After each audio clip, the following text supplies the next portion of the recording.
Assalamualaikum warahmatullahi wabarakatuh. Bismillahirrahmanirrahim. Wa shalli wa sallim wa barik ala sayyidina Maulana Muhammadin wa ala alihi wa sahbihi asma'in. Nama ba'du. Saya pernah dicium sama orang miskin yang akut, miskin betul. Itu tak ajarin Anda ini lebih hebat ketimbang orang-orang kaya. Misalnya gini. Misalnya ada komunitas rektor atau kiai besar. Saya ini kata orang banyak termasuk kiai besar. Mungkin kalau pinjam uang itu karena mau beli mobil, aksesoris mobil, karena kita kiai top atau rektor atau orang-orang top. Kalau sesama orang miskin itu pinjem-pinjemannya itu urusan beras, itu urusan nyawa. Tren mana? Menyelamatkan nyawa sama aksesoris mobil. Nyawa. Jadi pahala kamu pasti lebih besar. Itu senengnya jadi orang miskin terus keterusan sampai sekarang. Oh itu, ya coba kalau menteri sama menteri, rektor sama rektor, kira-kira pinjamannya apa Pak Arso? Kan kalau mau beli mobil atau mau umroh VIP, pokoknya yang keren-keren ya. Kalau orang miskin pinjam karena apa? Makan kan? Beras kan? Makanya kalau yang sedang miskin monggo lah, kalau ingin teruskan. Maksud saya Islam itu seenak itu, Islam itu segampang itu. Sudahlah yang sedang miskin ya keren. Karena sekali sosial itu urusannya apa? Nyawa. Tapi kalau miskin semua ya Indonesia bisa tutup kan. Ya sudah yang kaya-kaya itu saya mengatakan Indonesia karena bayar pajak yang menjadikan Indonesia berjalan. Tapi ya dipakai yang benar. Nah, begitu seterusnya. Ada kiai miskin cerita ke kita. Terus enak jenengan alim, terus punya santri banyak, bisa ngajar di mana-mana. Saya bilang, hebat kamu. Dia hidup di daerah tertinggal. Itu yang diajarkan kan hanya tauhid. Kan nggak mungkin desa tertinggal baca fikih perbandingan madhab. Kan nggak mungkin. Kalau yang kayak Pak Fajar, Pak Sadali kan nggak mungkin. Fikih perbandingan apa? Madhab. Menyorot madhab dunia. Kayak engke-engke itu kan nggak mungkin. Tapi pertanyaannya, yang menyelamatkan masuk surga itu tauhid apa perbandingan madhab? Tauhid. Ini hanya mengajarkan fardu kifayah sunat-sunat. Ini Anda mengajarkan fardu ain. Surganya dulu kamu. Oh terus senangnya jadi kayak gitu. Karena yang diajarkan apa? Tauhid.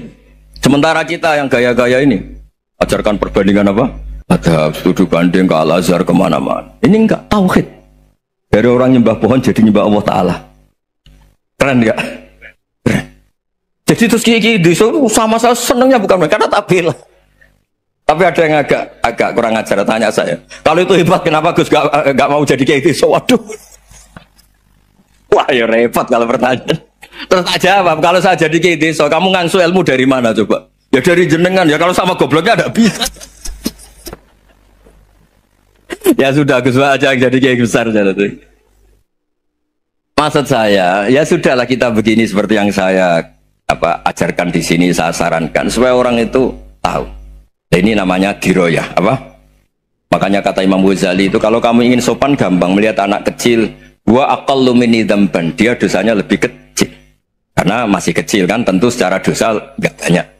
Kalau melihat orang yang tua, wa aktsaru minni ibadatan, dia tentu ibadahnya lebih banyak karena umurnya lebih banyak.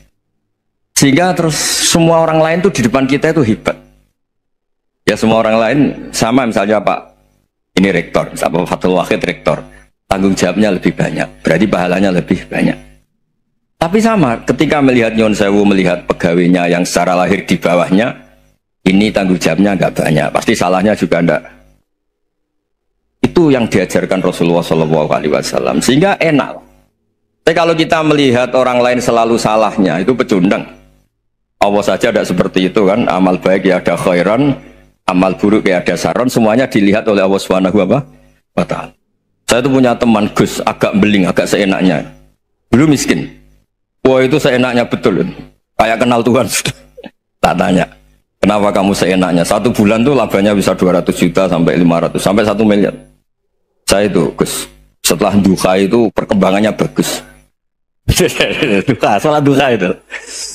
Saya pernah miskin, kan kata, apa, ingkana rizki fisama, apa, wa ingkana qalilan, ya kalau fisama fa'anzilu, terus wa ingkana qalilan fakasirhu, kalau sedikit perbanyak. Ini trennya sudah benar semua. Nah, wa ingkana apa ya haraman fatahirhu, kalau haram yang kau sucikan. Makanya saya seenaknya kalau qalilan sudah fakasiru, paling trennya yang nggak bener juga fatohiru kan teman. Dia yakin kalau yang nggak bener-bener sudah disucikan Allah, karena yang lain-lain sudah dari miskin sudah kaya, qalilan sudah fakasiru, paling yang haroman juga sudah fatohiru gitu. Tak tanya, kamu kok tahu? Polanya sudah ada Gus, karena sang kamu sembrono sama Tuhan kok begitu kan? Tapi apapun itu seneng saya. Seneng saya sering salah teh, makanya saya mohon lah. Yang sekarang miskin, sedang miskin itu ya ndak usah nyesal banget-banget. Kalau ingin kaya monggo lah, namanya orang juga ingin. Ya, tapi Anda harus bangga.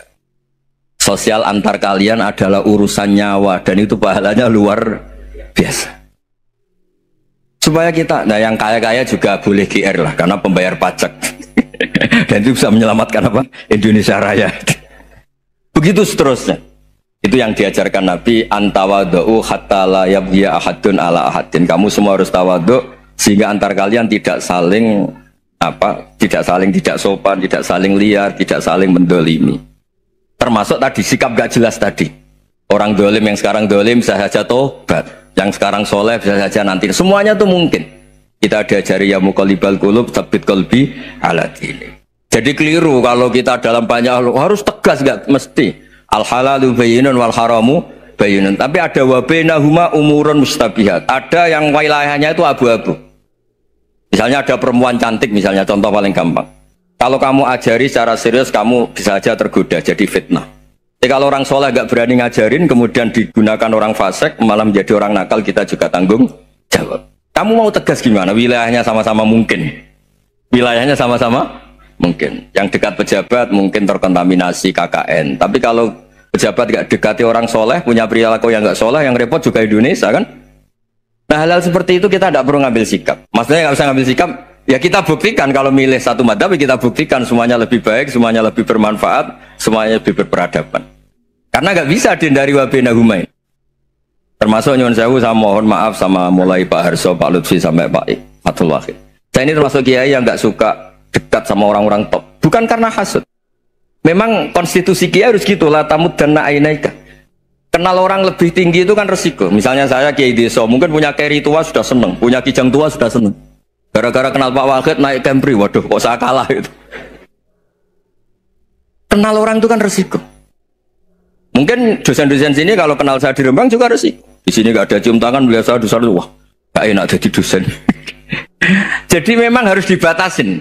Sekiranya mungkin orang terus, karena latamud dan nanawa ainaika ilham. Kamu jangan sering melihat orang lain yang mungkin secara lahir dapat nikmat yang lebih tinggi timbang Anda. Kalau kamu gak bisa ngelola hati Anda bisa hasut, Anda bisa dengki. Paling tidak Anda bisa ada syukur. Saya itu sering didolani pejabat. Juga sering melihat pejabat di TV-TV. Naik mobil aja ada yang naikkan. Bahkan kalau wudhu itu anduk aja ada yang bawa. Itu kalau yang gak kuat, wih naik dari pejabat. Ya makanya terus konstitusi kiai itu mengatur, sudahlah mata kamu itu kamu batasin. Jangan melihat sesuatu yang potensi ya, potensi menjadikan Anda tidak apa syukur. Jadi saya mohon, ini memang konstitusi saya sebagai kiai, jadi saya tapi di hati saya tetap akrab. Saya doakan semua untuk UI, untuk semua orang Indonesia kita doakan. Kita ingin semuanya tambah baik, tambah. Tadi katanya mau naik kelas ya. Kalau naik kelas dari rumah saya niatkan mari mengkaji diroyah. Diroyah itu melogikakan riwayat. Jadi misalnya kita sering dengar Rasulullah SAW sering ngendikan kalian masuk surga itu bukan hanya berdasar amal, tapi berdasar anugerah Allah Subhanahu wa Ta'ala. Oke, kita sepakat amal kita, perilaku kita, ibadah kita andaikan dikompensasi dengan nikmat yang Allah berikan tentu tidak seimbang. Untuk membayar itu saja sudah lunas. Jadi Anda semua tidak berhak masuk apa? Surga. Sehingga di beberapa riwayat dijelaskan ada orang yang 500 tahun ibadah, nggak pernah maksiat. Ditanya sama Allah, kamu masuk surga karena apa? Karena ibadah saya ya Allah. Ya sudah, surga kamu 500 tahun saja karena ibadah kamu 500 tahun. Ini cerita umur-umur orang dulu. Ya Allah, katanya surga engkau ini selamanya. Ya kalau yang selamanya itu rahmatku, kalau amal kamu terbatas ya surganya sesuai amal kamu ya terbatas. Ya sudah ya Allah, berarti masuk saya surga saya ini karena fadl engkau, karena anugerah engkau. Itu namanya apa? Diroyah. Diroya itu satu kajian analisis di mana kita percaya riwayat, tapi kemudian punya logika, punya diroya. Ini penting supaya tauhid kita ini kuat. Jadi dulu ada orang yang sangat cerdas, namanya Jubair bin Mut'im. Dia saking cerdasnya, juga kaya, juga tokoh, dikirim sebagai delegasi pembebasan Asra Badrin, tawanan Badar. Kemudian pas datang ke Masjid Nabawi, Nabi delalah pas baca Wattur wa kitabim mastur. Sampai pada titik Nabi baca am khuliqu min ghairi syai'in am humul khaliqun. Apakah penciptaan yang sedemikian canggih itu dimulai tanpa perwujudan, tanpa sesuatu yang real, yang maujud? Orang itu langsung bersimpuh, matur, ya Rasulullah saya Islam. Ada qalbi yatir, hampir hati saya, otak saya, pikiran saya itu terbang. Karena logika yang dibangun ateisme misalnya, kalau alam raya ini dimulai dari nihilisme, berarti logikanya apa? Al-adamu yakhluqu maujudan. Alam raya ini kan maujud, maujud itu ada. Kalau yang lebih dulu itu ketiadaan, berarti ketiadaan menjadi sebab kewujudan. Kalau dalam bahasa Arab itu al-adamu yakhluqu maujudan, sesuatu yang harusnya nggak jadi faktor karena ketiadaan menjadi faktor sesuatu yang nyata. Itu kan nggak masuk akal. Ya, kalau alam raya ini ada al-adam sing yasbiku maujudan, berarti alam raya ini al-adamu yakhluqu maujudan, sesuatu yang tidak ada menciptakan yang ada. Dengan logika itu terus kita ngaji. Diajari sama guru-guru kita, sifat dasar Allah itu maujud. Allahu maujudun qadimun. Terus masuk. Yang harus distatuskan pertama dari Allah itu apa? Maujud, wujud. Karena dengan wujud ini layak menjadi penyebab adanya alam raya ini. Sehingga ketika kita menolak faham nihilisme atau ateisme, faham tanpa Tuhan, tanpa pencipta awal, kita punya diroyah.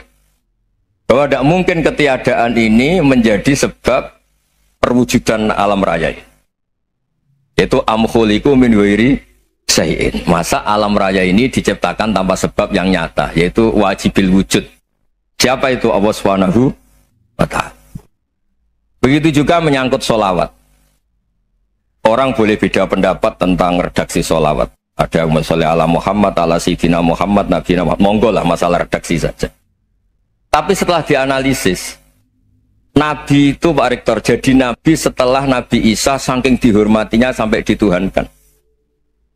Juga jadi Nabi yang ada cerita masih hangat, orang Yahudi itu bunuh Nabi. Jadi yang satu mendudukkan Nabi sedemikian tinggi sampai kayak Tuhan, yang satu menjatuhkan Nabi sedemikian rendah sampai dibunuh. Kayak apa susahnya jadi Nabi Muhammad SAW. Kemudian dengan gampang Hadaddin agama ini bikin syariat yang bernama sholawat. Redaksinya monggo lah sesuai tradisi masing-masing. Allahumma sholli ala Muhammad, Allahumma sholli ala Sayyidina Muhammad, ala Nabiyina Muhammad, monggo lah.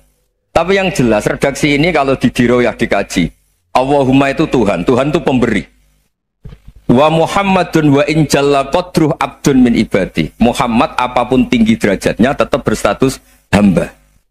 Sehingga agama ini terjaga oleh syihotus sholawat. Agama ini terjaga oleh redaksi sholawat.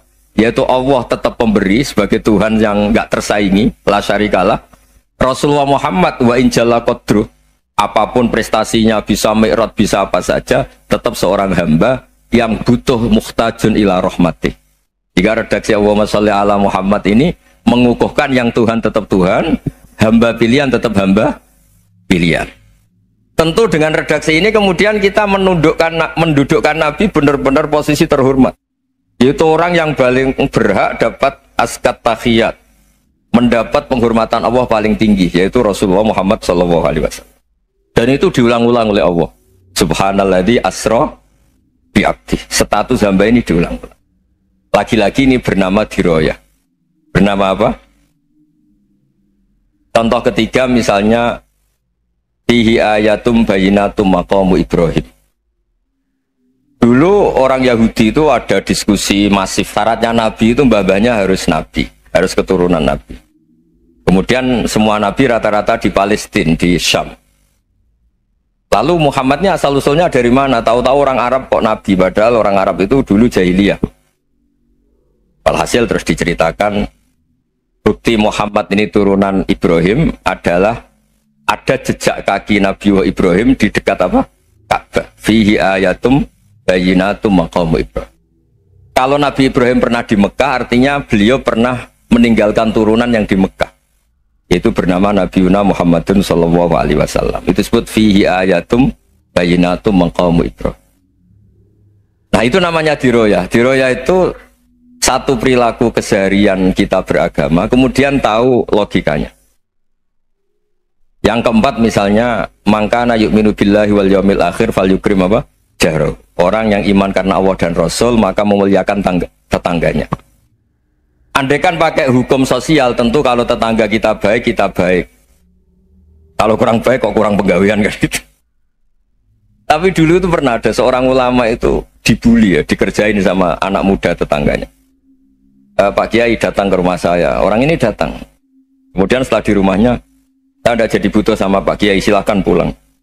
Itu Kiainya senyum menikmati. Dan itu terulang 3 kali. Dibully seperti itu, dikerjain terulang 3 kali. Lalu tetap Kiainya tuh asik, seneng sekali. Lama-lama muda ini tanya, kenapa engkau tidak tersinggung? Padahal saya kerjain sampai 3 kali, tak undang, terus tak suruh pulang, tak undang, tak suruh pulang.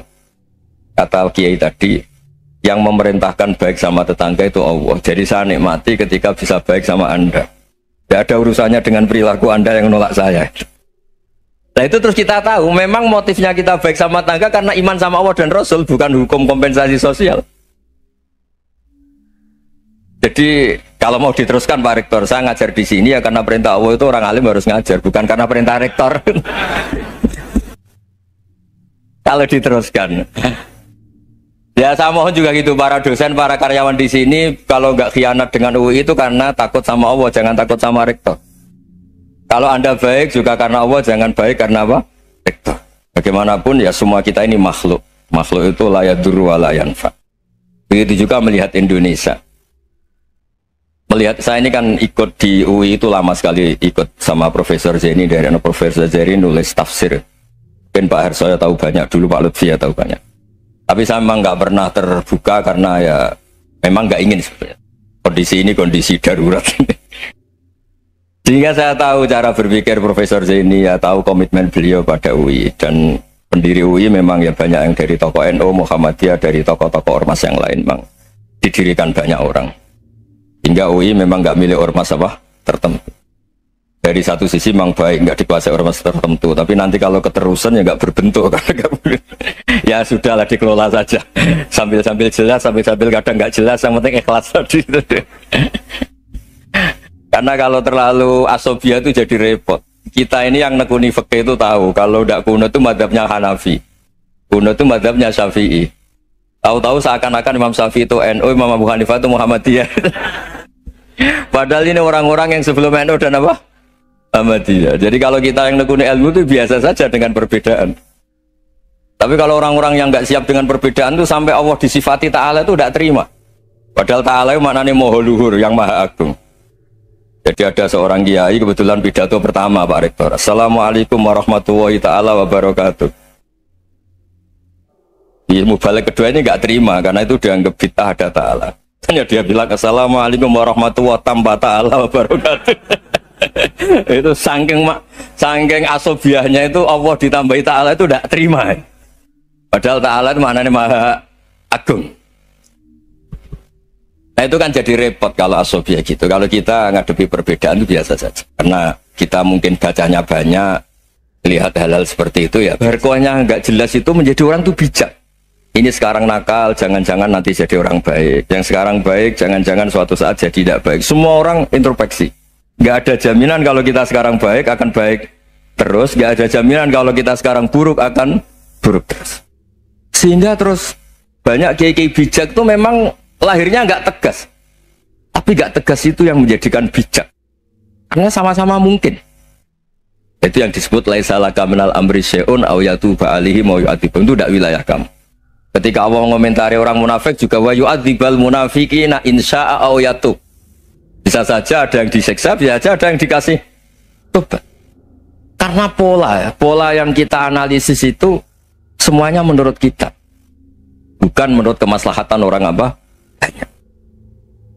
Saya punya sekian contoh cerita. Orang yang sowan kiai baik-baik, mungkin bawa gula atau salam damla, tidak tahu lah. Itu tidak mesti jadi wali. Tapi Kali Joko yang kenal Sunan Bonang, itu kenalnya itu karena ingin begal. malah jadi wali. Tapi tidak usah dicoba. Umar itu nyari Nabi itu mau dibunuh. Tapi malah tobat jadi orang baik. Jadi ini penting ngaji ya, supaya yang tidak tegas itu, tidak jelas itu kadang baik. Nah termasuk saya juga termasuk dia yang milih tidak jelas. Saya sering gojlok gini, Fajar Hadili ini murid-murid saya sering saya gojlok. Kalau semua sistem pendidikan kayak kampus, kayak UI, kayak UIN semuanya, itu sistem yang bagus karena tertib, jam kuliahnya jelas, mata kuliahnya jelas. Kalau di pesantren itu Pak Arso itu gak tertib, tapi justru itu enak ketemu di jalan orang berani tanya. Nah ini kalau mbak-mbak misalnya menstruasi, mau belajar haid nunggu semester berapa baru tahu. Itu bisa sekian tahun nggak sholat karena nunggu pelajarannya baru diterangkan. Mau haji juga gitu, nunggu mata pelajaran haji. Kalau nggak jamnya nggak mau dosennya ngajarin. Nah, kalau kiai kan nggak ketemu di jalan tanya dijawab. Jam berapa juga dijawab. Artinya Indonesia itu berkah, ada sistem kampus yang tertib. Ya semoga termasuk tertib gajinya. Tapi tertib gajinya itu juga sebenarnya rugi. Saya sering ada pegawai negeri Gus, tolong doain saja di PNS enak jadi gajinya tetap. Kata saya nggak mau kalau gaji saya tetap. Kok bisa Gus enak tiap bulan mesti dapat gaji. Kalau tetap nggak naik-naik kata saya. Kalau kiai gajinya nggak tetap, tapi di atas yang tetap kata saya. Artinya Indonesia itu berkah. Kalau semuanya pakai sistem pendidikan setertib ini, orang mau tanya haid ya nunggu pelajaran haid. Bab haji yang nunggu pelajaran haji. Tapi kalau ketemu kiai itu enggak. Ya semuanya, saya pernah di pasar, Gus mau tanya apa? Anak saya keluar darah terus gini-gini. Padahal biasanya haid hanya 7 hari gini-gini. Ya sudah kembalikan ke biasanya, rudat ilal adat. Itu enggak usah sowan ke rumah. Juga enggak registrasi dulu, enggak daftar dulu. Ya ini enggak nyindir cerita saja. Supaya ini bukti koalisi beneran. Jadi saya yang kiai gak tertib jam, koalisi sama yang tertib jam. Jadi kalau semuanya sistem kampus, nanti pertanyaan itu udah bisa on time, tidak bisa setiap saat. Makanya Indonesia itu berkah. Kiai-kiai yang alim yang di jalan-jalan banyak. Juga kiai yang di kampus dokter-dokter fikih banyak. Yang nekuni ilmu umum ya banyak. Macam-macam. Itu masalah itu kalau saling mengadili itu baru masalah. Misalnya kiai ngeluh nggak enak jadi kiai tidak punya gaji tetap, yang dosen ngeluh nggak dicium tangannya. Karena memang unik Indonesia itu. Kalau guru fikih kok dosen itu tetap nggak dicium tangannya. Karena pikirannya anak-anak itu wong sudah bayar disuruh nyium. Itu kayak di alam sadar tuh gitu. Kalau kiai itu kan anak-anak gak bayar itu. Ya opanya cium tangan itu. Makanya kalau kiai tidak keramat bisa mati karena cium tangannya doang itu bisa mati itu kiainya. Ya ini cerita. Supaya saling menghormati saling. Nah dulu itu perbedaan itu urusan sudut pandang. Ya saya ulang lagi, perbedaan itu sudut. Allah yang Tuhan saja sering didebat sama nabi-nabinya. Karena urusan sudut pandang Saya beri contoh ya. Suatu saat Khalilur Rahman Ibrahim itu saatnya meninggal sama Allah, Israel disuruh. Itu Ibrahim saatnya meninggal, ambil nyawanya. Setelah datang ke Ibrahim, ya Khalilur Rahman Ibrahim, saya disuruh nyabut nyawa Anda. Itu Israel dipaksa mikir sama Ibrahim. Hal ra'aita khalilan yumitu khalilah. Kamu tahu orang yang mencintai kemudian bunuh yang dicintai. Itu logika agak benar. Akhirnya Israel kan gak biasa debat. Kan gak dilatih debat. Gak pernah ikut lomba UI debat ilmiah. Dia taunya nyambut nyawa aja. Kembali ke Allah. Ya Allah, kata Ibrahim, hal ra'aita khalilan yumitu khalilah. Masa kekasih bunuh yang dicintai ya. Tapi kata Allah santai. Bilang ke Ibrahim, hal ra'aita habiban yakrahu ayyalqa habibah. Masa katanya dia cinta saya, kemudian ketemu saya tidak berani. Israel mater lagi. Logikanya gini, Ibrahim, masa yang dicintai sama yang ketemu yang dicintai nggak berani ya? Ya udah ketemu aja. Katanya yang meninggal itu.